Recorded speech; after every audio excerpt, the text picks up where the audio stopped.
ফিরে এলাম বিরতির পর। এবার আলোচনায় আসবো এই যে নির্বাচন চলছে প্রথম দফার, এবং যেটা দেখা যাচ্ছে যে বিক্ষিপ্তভাবে অশান্তির খবর আসছে। নির্বাচন কমিশন কিছু রিপোর্ট তলব করেছে, প্রচুর অভিযোগ জমা পড়েছে, কোথাও বিজেপির বিরুদ্ধে অভিযোগ রয়েছে, কোথাও তৃণমূলের বিরুদ্ধে অভিযোগ রয়েছে। এই যে চলছে নির্বাচন, সেটা কি মনে হচ্ছে কোহিনুরদা, সব মিলিয়ে কোথায় যাচ্ছে এই নির্বাচন? আমি তো আবার বলছি যে এই নির্বাচনে পরিষ্কার একটা জিনিস, যেভাবে বিজেপি, ভারতীয় জনতা পার্টি এবং তার প্রার্থী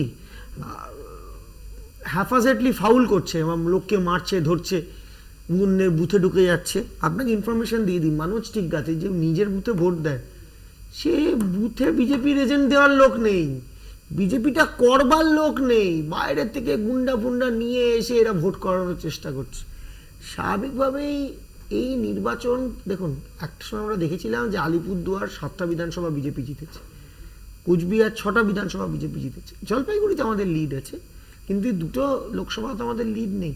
কিন্তু এখানে কোথায় বিজেপি ওয়ার্কার, কোথায় বিজেপি?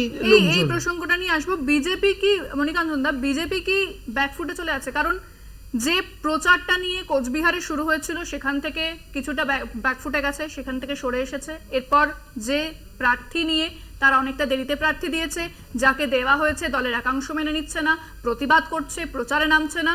তাহলে উত্তরবঙ্গ কি এবার ঘেটে যাচ্ছে বিজেপি? দেখুন, ঘেটে গেলে আমি বারবার বলছি না, যদি বিজেপি ব্যাকফুটে থাকতো তাহলে মাননীয়াকে তো এত বারবার দৌড়াদৌড়ি করতে হতো না।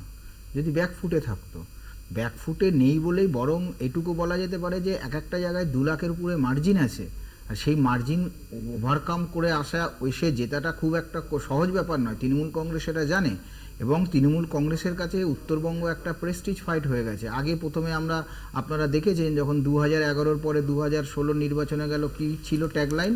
উত্তরবঙ্গ হাসছে, পাহাড় হাসছে, জঙ্গল হাসছে। এখন আর তৃণমূল কংগ্রেস এটা আর লেখে না।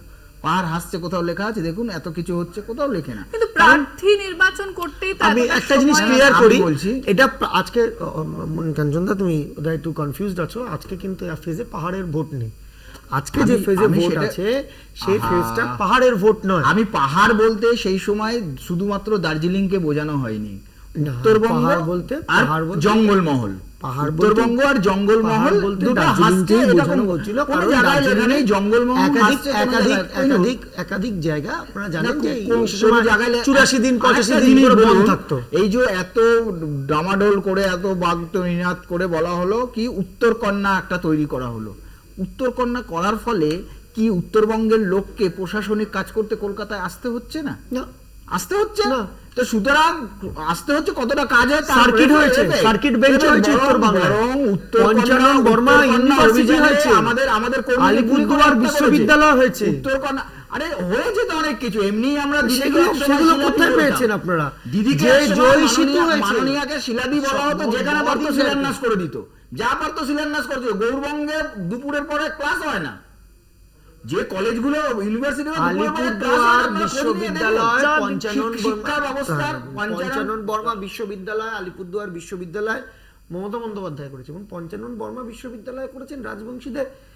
কত সালে করে তার স্ট্যাটাস এবং তার ডেভেলপমেন্টে দেখি কত সালে করে নগেন্দ্রনাথ রায় বলবেন, যিনি আমাদের অনারেবল এমপি, রাজ্যসভা বিজেপির এমপি, তিনি যেখানে ভোট দেন, তিনি সেখানে একদিনে একটা প্রচারের ছবি বার করে দেখে দেবেন। নগেন্দ্র রায় মানে যিনি অনন্ত রায় বলে পরিচিত, যিনি বিজেপির সাংসদ। মণিকাঞ্চন বাবু এই নিশীথ প্রামাণিকের জন্য তিনি 10 দিন মাঠে নেমে 10 দিন ঘুরে হাত জোর করে জিপে রাস্তায় কোথাও বেরিয়েছেন দেখেছেন? বরং উল্টো বলেছেন যে বিজেপি তার ব্রিচ অফ কমিটমেন্ট করেছে, বিজেপি বিশ্বাস ভঙ্গ করেছে। এটা এসেছে যেখানে তিনি একটু বেঁকে বসেছেন, তার যে দাবি ছিল। Let me finish. বিজেপি কতটা কনফিউজড, বিজেপির এক এমএলএ ধরুন মালতী রাভা রায়, আজকে তার কেন্দ্রে ভোট আছে আলিপুরদুয়ারে, তুফানগঞ্জে তিনি এমএলএ। মালতী রাভা রায় প্রত্যেক দিন বলে যে আমাদের উত্তরবঙ্গ চাই, উত্তরবঙ্গ আলাদা চাই, উত্তরবঙ্গ আলাদা চাই। এই অনন্ত রায় অ্যালাইজ নগেন্দ্র রায় বলে কামতাপুরীতে স্টেট চাই, স্টেট চাই, স্টেট চাই। বিজেপি যখন ভোট কমিটমেন্ট করেছিল বলেছিল দেবে, আজকে এসে দক্ষিণ বাংলার নেতারা এসে বলছে না দেবে না। কোথায় আছে যে বিজেপি বলেছে যে ভোট কমিটমেন্ট? আমি বলিনি, আমি বলছি বিজেপির প্রতীকে নির্বাচিত রাজ্যসভার মাননীয় সাংসদ অনন্ত রায় তিনি বলেছেন। এবার আমি যদি অনন্ত রায় ব্যক্তিগত তো হতে পারেন না, তিনি তো বিজেপির এমপি। তার মানে আপনি বলছেন বিজেপির সাংসদ তাকে তো এটা একটা বলছেন ভোট যে ব্যাংকের বিজেপি ফলস কমিটমেন্ট দিয়ে ভোটে লড়েছে। কতটা বড় কমপ্লেন বলুন তো। আমি বলছি না, আপনি বলছেন না, মানবরা বলছে না, মণিকাঞ্চন বিজেপির দা। নিজের এমপি, প্রতীকে জেতা এমপি, সে বলছে বিজেপি ঢপ পেরেছে। প্রথমত মণিকাঞ্চন অনন্ত দা। রায় রাজ্যসভার সাংসদ, লোকসভার নয়, সাধারণ জনগণ ডিরেক্ট ভোট দেয়নি এই ইস্যু নিয়ে। আর ওনার ব্যক্তিগত মত থাকতেই পারে, কার কোনো বাধা নেই। ভারতবর্ষের 140 কোটি মানুষের ব্যক্তিগত মত থাকতে পারে, দল যতক্ষণ না ওটাকে সাপোর্ট না, করছে, আমি- দল যতক্ষণ না আমি manifesto এটা তে বলি না। দিচ্ছে, মণিকাঞ্চন দল বাবু যতক্ষণ এটা না বলতে পারছেন না, দিচ্ছে, ক্লিয়ার করতে দিচ্ছে, পারছেন ততক্ষণ না। হতে পারে না। অনন্ত রায় বলছেন যে তাকে পাবলিক কমিটমেন্ট করেছিল বিজেপি, তাকে কমিটমেন্ট করেছিল যে রাজ্য দেব। এখন সে কমিটমেন্ট বলছে ফলস না কমিটমেন্ট। এই অভিযোগ না, না। এটা খুব আনন্দ। মজার বিষয় একটা। মানে মজার বিষয় বলতে যে অনন্ত মহারাজকে নিয়ে হ্যাঁ, মহারাজ নয়। মানে আমি কথাটা শেষ করি আগে। যার আসল নাম নগেন্দ্র রায়, কেউ বলে অনন্ত রায়, বিজেপি বলে যে অনন্ত মহারাজ। আমার কে এটা নিয়ে আমার কোনো মাথা ব্যথা নেই। আমি তাকে চিনি হচ্ছে বিজেপির রাজ্যসভার সাংসদ হিসাবে। এখন প্রশ্নটা হলো এটা যে একে অন্যের দিকে কাদা ছোড়াছুড়ি করছে বিজেপি আর তৃণমূল, কিন্তু কোথাও একটা জায়গায় গিয়ে আমরা এড়িয়ে যাচ্ছি যে 2022 সালের অক্টোবর মাসে এই অনন্ত রায় মমতা বন্দ্যোপাধ্যায়ের সঙ্গে শিলিগুড়িতে মিটিং করেছেন। সেই সভা মঞ্চ থেকে নেমে অনন্ত রায় বলছেন যে আমার আলাদা কোচবিহার দরকার, কোচবিহারকে আলাদা জেলা ঘোষণা করতে হবে। আবার ঠিক এই অনন্ত রায়কে বিজেপি তার পরেই যখন পাঠালো রাজ্যসভায়, তারপরে দাঁড়িয়েও সে দাবি জানাচ্ছে যে আমাকে পৃথক কোচবিহার, গ্রেটার কোচবিহার দিতে হবে। এখন তাদের মধ্যে অনেক দ্বিধা বিভক্ত আছে। এখন প্রশ্নটা এই জায়গায় যে বিজেপি এই অনন্ত রায়দের কথাকে সমর্থন করেন কি করেন না। যদি সমর্থন করেন তাহলে এরা রাজ্য ভাগের পক্ষে, সেটাও বিজেপি নিজের জায়গা পরিষ্কার করছেন না। ঠিক অন্যদিকে এই পাহাড়কে কখনোই এরা শান্ত হতে দেয়নি, উন্নয়নের রাস্তায় হাঁটতে দেয়নি। অনেক বড় চক্রান্ত, যে চক্রান্ত 2008 থেকে চলছে।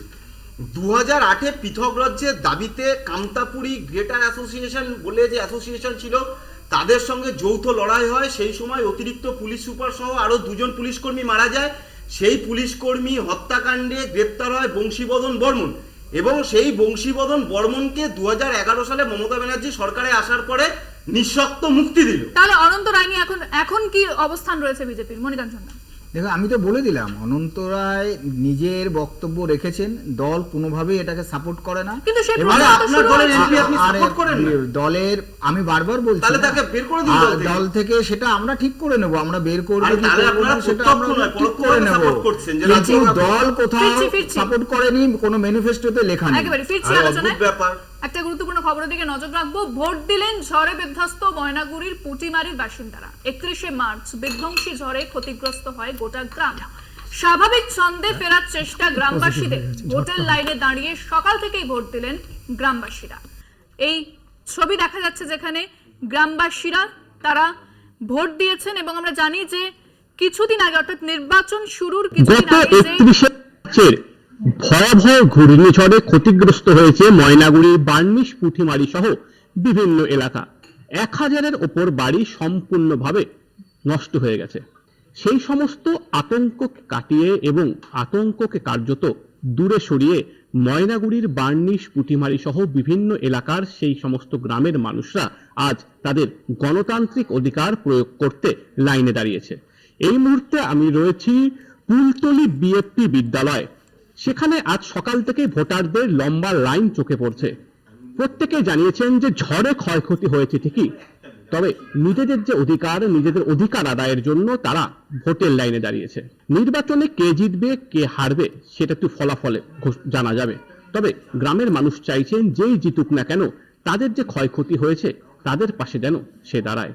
আর এই একমাত্র আশায়, এই পুরনো গ্রামকে সেই পুরনো অবস্থায়, আগের অবস্থায় ফিরিয়ে আনার আশাতেই ভোট দিচ্ছেন এই বার্নিশের মানুষজন। ময়নাগুড়ি থেকে কৌস্তভ ভৌমিক, কলকাতা টিভি।